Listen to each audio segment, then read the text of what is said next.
Welcome to Akhand Vidyashram, the first institute of impeccable wisdom. Let's discuss what Sanskrit Yantra. You may be surprised about this particular title, but this is a perfect divine language accepted throughout the world, and it's a symbol of spiritual science. I make these things very clear in my mind that I've learned A to Z about divine mathematics, Divyank, from Sanskrit language, particular Ved, Upanishad, and other scriptures. Now come to the question. The first thing which I understand, the Sanskrit is only language, to the best of my understanding, which represents both the genders, male and female, as such. This picture of Ardhanarishwari, which we all know very well, is half Shiva and half Shakti, or Parvati. In this concept, you can say, according to Divyank, the female gender is 61.8034% and the male gender is 38.1966%. But in this picture, you may or may not see the real beauty of this particular ratio as such. But let me show you something which I made in 1992, and that picture at a later date I realized how the wisdom was incorporated in that picture which I designed and made in 1992. And this is the picture which I call Enlightening Shiv Shakti by Shiv Bhushan Sharma in 1992. In view of this picture, I am going to show you in the next thing same concept with divine mathematics and something much more important in this particular picture. Now come to the question Shiv Shakti 1992, this picture. Now I say Shiv is 38.1966%. If you see the left so-called right side of this picture is a male concept, which I make one thing right is a male side and left is a female side. But you can see in this particular picture, left side, you can see the female side very clearly, there is no doubt at all. But the right side, you can say the male part, there is no doubt. But why I say Shakti is 61.803% and male is only that the face is a female one. That is one part. Second thing, you can see Ganga from the head coming out as a Sindhu on the right side, not on the left side. That means this is a picture of Akhand Bharat. Then Sindhu rises from Kailash, goes to the north and to the west, and then gets into Arabian Sea as such, and Hindu Mahasagar on the bottom. If you look at from that picture of India and this particular picture, you can definitely say is predominantly a female picture, not a male picture, and all the characteristics of female. And one thing which I have realized in myself from my experience, every human being, whether male or female, are capable of understanding 100%. And when I say that the left side of the brain is a logical mathematical brain which is predominantly a male, it is very logical mathematical precision is there, and that works only at 38.1966% is the left side. But right side of the brain is multitasking like a female brain, and only a man or a woman who is able to bring both left side of the brain and right side of the brain together, the one we can think in terms of 64 arts and sciences completely, and that person would have an IQ of very high level because he'll understand A to Z of everything automatically. And that is what I'm talking about. Every human being, whether male or female, is capable of doing that. I will not really say females cannot be mathematicians and male can be mathematician. Also, I do not agree because I know there have been many females who are extremely good in mathematics, and there are also male who are very good in multitasking facilities. As a matter of fact, I do A to Z in myself by myself. I do not involve anybody in my house from the almost like for the last 24 years. That's it. Now comes the question of understanding the concept as far as spirituality is concerned. When I say Param Atma, this is the greatest unified divine invisible soul which is at higher levels of consciousness. It is Param, it's a complete Atma. It has neither the male or female. Let me make one thing clear. It's a completely experienced as unity with male, female together is a Paramatma, is a not male concept. Let that be known very clearly. And there are three different types of things which I understand are very clear in that concept. The highest form is called Nirankar Nirgun Brahman. This is a formless, omnipotent, omnipresent universal consciousness, which is ultimate, which most of people are not able to see, but that is Paramatma, which people who are in tune with universal consciousness will see it. Second is Sakar Sargun Brahman, which is Xenon as such, and that is where you can see things as visible as possible. They are formed, formless to formed. Then Anubhav Brahman is the Krypton one, which means you can experience all the beauty of universal consciousness within the human body. And that is what I meant by Param Atma. And same thing is present in periodic table as such. You can see left side is one part, the right side the end, helium, neon, argon, krypton, xenon. I mean, aesthetic is completely in tune with universal consciousness as such. Now comes the question of the manifested part, where we understand the universal consciousness very clearly as far as the creation is concerned. The first thing which comes to my mind is Goddess Adi Parashakti. This is the divine mother of Lord Brahma, Lord Vishnu and Lord Shiva. All the Srishti comes from that, and she represents inert matter organ 40. When I say organ 40, it has got 18 electrons, 18 protons and 22 neutrons. And 22 neutron is something which starts the whole universal consciousness very clearly. That's what I understood. The manifestation comes here. Earlier three are the uniform which go to experience with that. But when manifested in even periodic table, it is only 18 groups.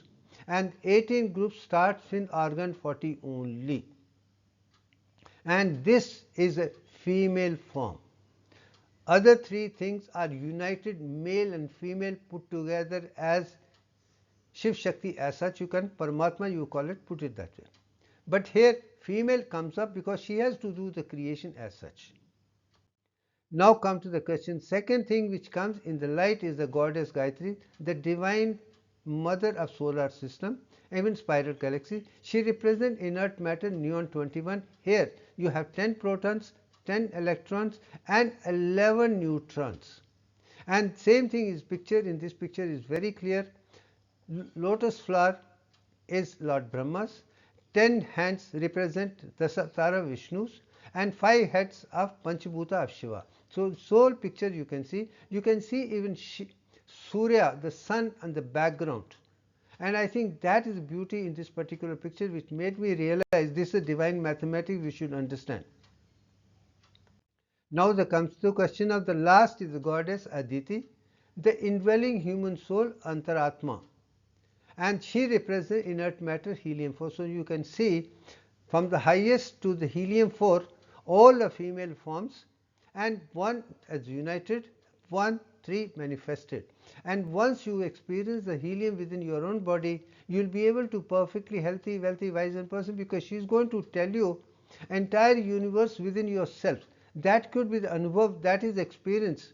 Once you experience that within the body, you will understand the beauty of Rig Veda and other Veds and Upanishads as such only within the physical body. That is walking, talking encyclopedia of the perfect human being one by one, and I think that is important. So once you understand that, Sanatana Dharma has made me understand is both male and female have to be experienced as such, and that is the beauty in Sanskrit language, and that's the written thing is only in that.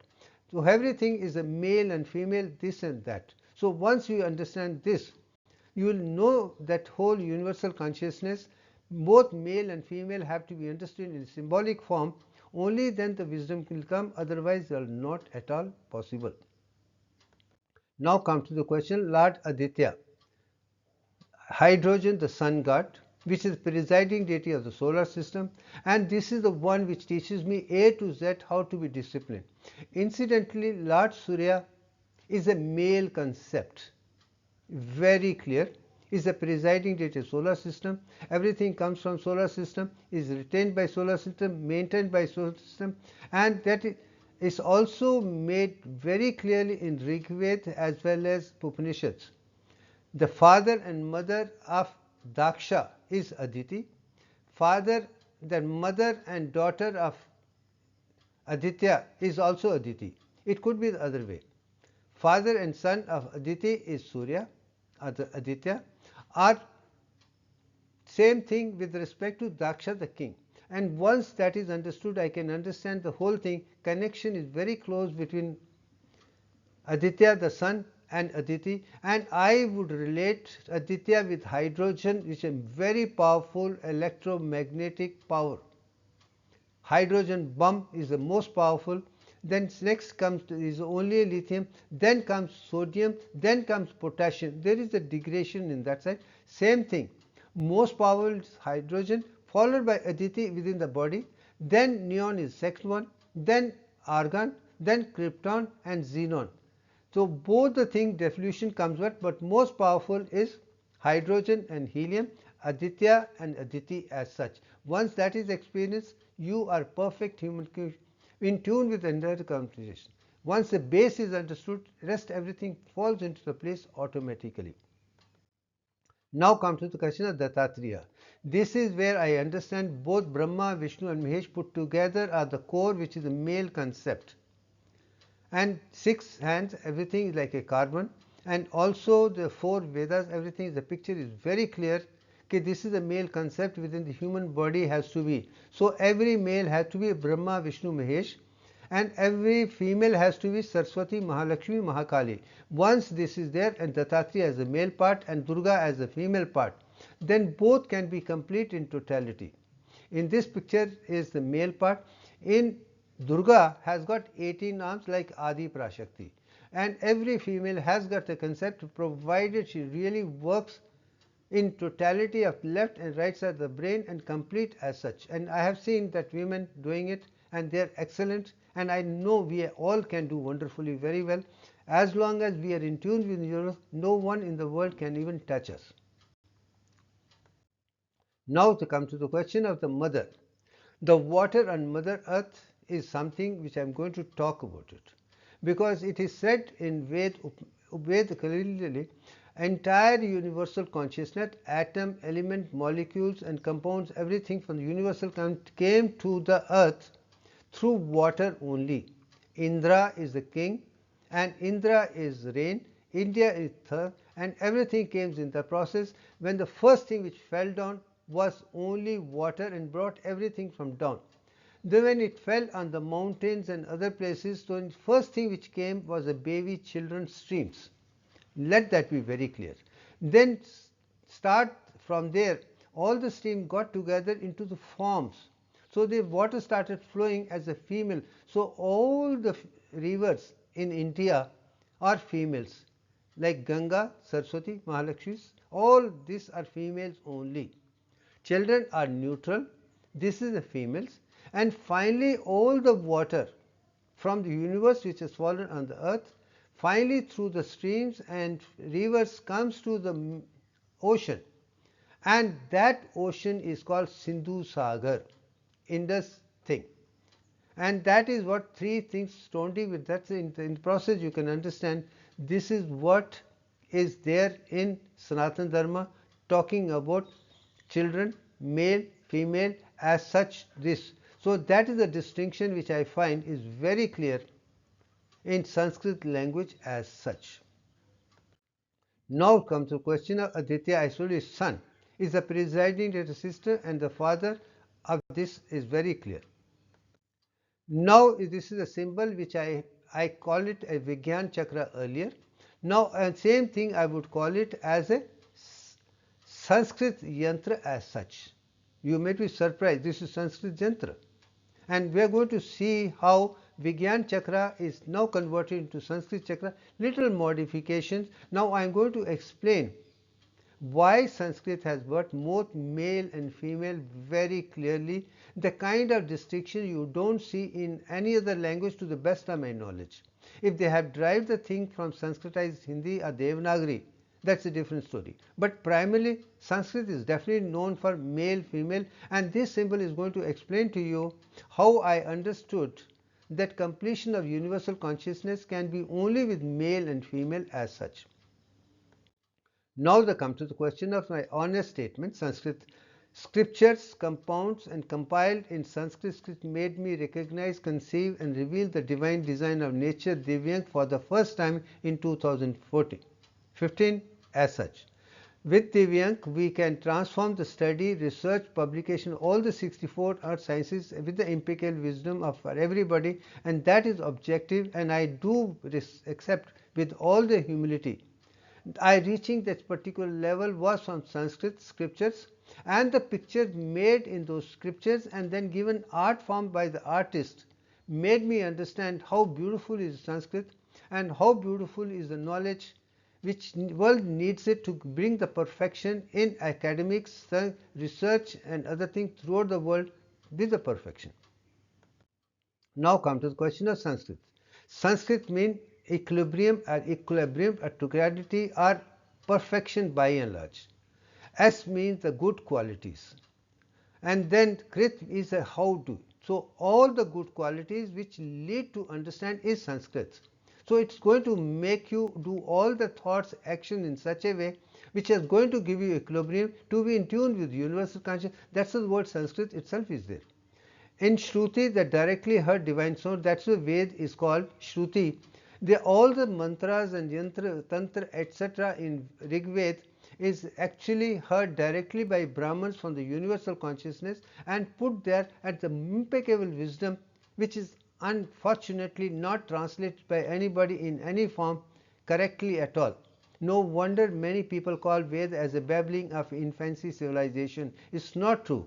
It's the highest, but to be in that, you got to be in tune with universal consciousness. In that process, you should be in a position to produce 8 Hz alpha frequency throughout the brain, left and right, front and back, all the 1024 parts.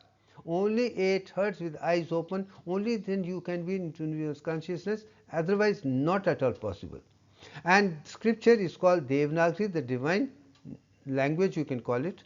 Let us explore, enumerate, explain Sanskrit. Let us educate, enlighten and empower but fully with the kind of wisdom which is required for everybody to have a uniform knowledge. Now come to the question of Sanskrit. And this is the only language you have 3 forms. First you have on top 16, 3 lines. Then you have 25, then you have 11.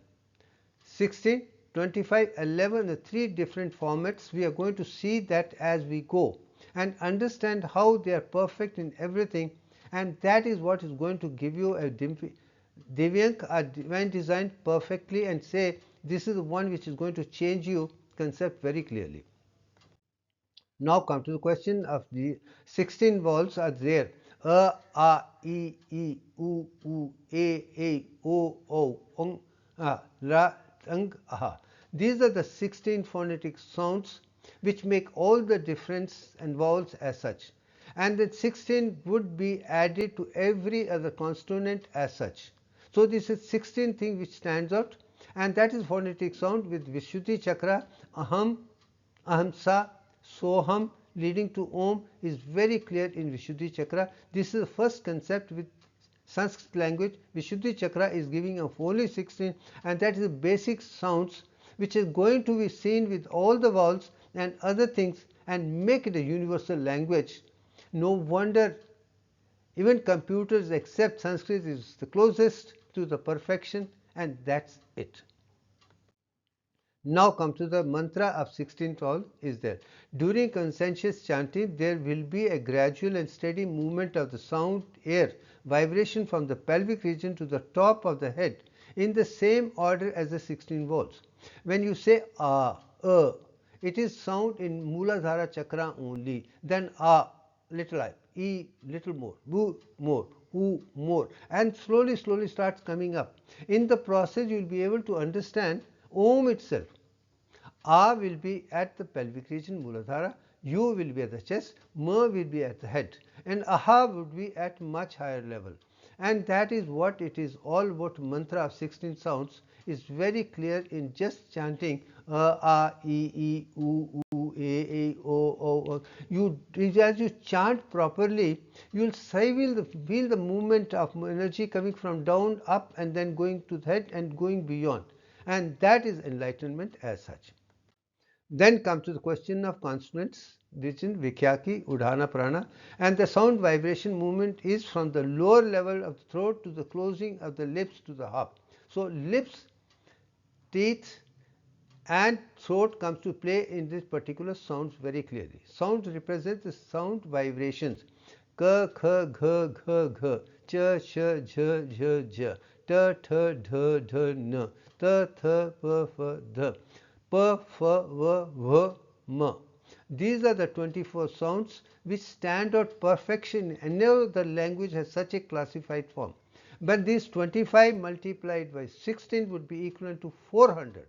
So you can see the possibility you are going to create is phenomenal.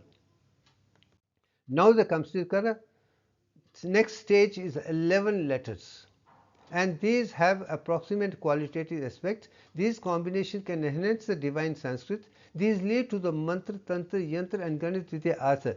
Ya, ra, la, va, sha, sha, sa, ha, sha, tra, gya. These are the phonetic sounds which further added to consonants which make you go even Varnmala much better. And once that is again, this 11 into 16 is again 176. 400 plus 176, you can imagine 576 phonetic sounds which are created, which literally cover almost everything, the entire universe. You can feel all what is sounds in the universal consciousness by these particular words itself. Now come to the question of Ganit Vidya. Now I am showing you thing. The first thing are only 11, second is 16, then third is 25. Now I have divided into three forms. But 11, 16 and 25, if you look at 11 to 16 is Divyagresha, 16 to 25 is Divyagresha, and totally is also 52. And that is it's all about. There are only 52 letters, and these are the sounds, and that is the Divyak as such, the divine design of nature as such. That is beautiful. Yantra, mantra, tantra, and Ganit Vidya all can be seen in Sanskrit. Such particular numbers, that is what has to be explained and understood by everybody, and use it to understand Ved Upanishads completely. Otherwise, it's very difficult or impossible to comprehend the divine design of nature in Ved and Upanishads. Now comes to the question of Tantra Vidya. Sat Chakra Nirupana talks of only Mooladhara as 4, Swadhisthana as 6, Nabhi 10, Anhata 12, Vishuddhi 2, Ajna 2, and I have gone one step further to the hypothalamus level, where reptilian brain comes very clearly. 50 plus 2 is 52 left, and that is what it is. All Tantra Vidya also is talking of that only. 4 plus 6 plus 10, 12, 16, 2 plus 2 is 52 only, and that is 52, this is 52. Now going to show you the dhyana is one pointed concentration, which is part of Akhand Yoga, and that is stage of Akhand Yoga, and this how you point it, and that you can experience the whole Yantra, Mantra, Tantra and Ganit Vidya completely in the process. Now let's understand how the making of Vigyan Chakra I did in 1997. Shiv and Shakti was 92, 97 this picture, and exploration execution, because I wanted that answer to be understood, and I'm glad it's Aditi, the Antaratma, the Kundalini or Antaratma, whatever you call it, is the one which guided me on that and shown that I am a part of the omnipotent universe. I know everything. You ask me any question, I'll give you the wisdom, and the world should have that wisdom as on today through you, because you are in tune with me, I am in tune with you. We can understand Ved Upanishads completely. Let the world understand the impeccable wisdom. All the imperfections which there in mathematics, physics, chemistry, biology and medical sciences should be eliminated once for all, so that everybody has a perfect education, enlightenment and empowerment for everything. And you are going to see the beauty how Antaratma, Aditi, can lead Shibhushan Sharma step by step to see the wisdom which was unheard of before that. Now comes the question of the first dialogue by Aditi to Shivbhushan Sharma is very clear. You make a dot, a sun in the center. That is the shunya to start with. Then in the circular form and spherical form is the circle you can see. That is first part. Second part is you divide that circle into 9 parts, as you can see in this picture very clearly. That is Navagraha is. That is what Nevan thing. So 9 plus 1 is 10. What is important in solar system is 10 part. Same thing with the human body has 10 chakras, 10 in this, and same 10 suns in spiral galaxy. So this is the 10 to start with. So once that was done, I thought it was very, very enlightening. The second thing was, now you divide 1 by 7, because divine number which is there is occult 7 only, nothing other than that. Earth is made of 7 parts, Antriksh is made of 7 parts, there are 7 heavens, everything is 777. And when you divide 1 by 7 is equal to 0.142857. Once that is done, after that 1 4 again. So you start connecting 1 with 4, 4 with 2, 2 with 8, 8 with 5, 5 with 7, 7 with 1. So in the process you have completed the 6th part of the 9 very clearly. And once you see that, you can see the picture very clearly. Right at the center you have a pentagon coming surrounding Surya. That means Shiva is represented very clearly in this particular picture. But 3, 6 and 9 are untouched completely. So this is the core value inside. But 3, 6, 9 are untouched. Then comes the question of the male triangle which is going up, is the thing which is put in the center connecting 3, 6 and 9 together. You can see the picture very clearly. This picture is known as Enneagram also, and this is a concept which West psychologists understand. Male part is something which is very clear. Every other language of the West talks of only this particular part, nothing other than this is Enneagram. They use it as the ultimate. Beyond that they have not gone at all. So let that be very clear. In the process, Sun and 9 planets are very clear, and that is solar system, that is the human body, and that is spiral galaxy, number 1. To understand the Sanatana Dharma Sanskrit better, we are made to understand male alone is not complete. Female has to be there, only then the completion can take place. That is the Indian psychology very clearly. Mother comes first, father next. So female is first, mother is. No wonder the female is 61.803% and female is only one part. Once that is put together, you can understand the picture very, very clearly. Now the same picture I am showing in this form which I have in the beginning, that is Vigyan Chakra, and in this particular picture you can see 52 parts. Surprisingly, 5, 1, 7. Now in this sun is surrounded by 10. That means even the light of sun goes in 10 directions. North, east, south, southwest, east, west, north, west, and up and down. I think that is a divine mathematics. And from there comes the 52. And now I have clear the Sanskrit 52 letters. Same thing in this particular picture, same in Vigyan, which is science. When put together is something which makes you clear that this is what universal consciousness is. And I think that is what shows that Sanskrit symbol could be this, because it's got male, female and universal consciousness, A to Z, and everything systematically. No other language is as perfect as that, and everything from this and the combination thereof is phenomenal. And I think let's leave it at that. And this picture is the ultimate. There is no need to talk. I think what is done is done. Thank you very much.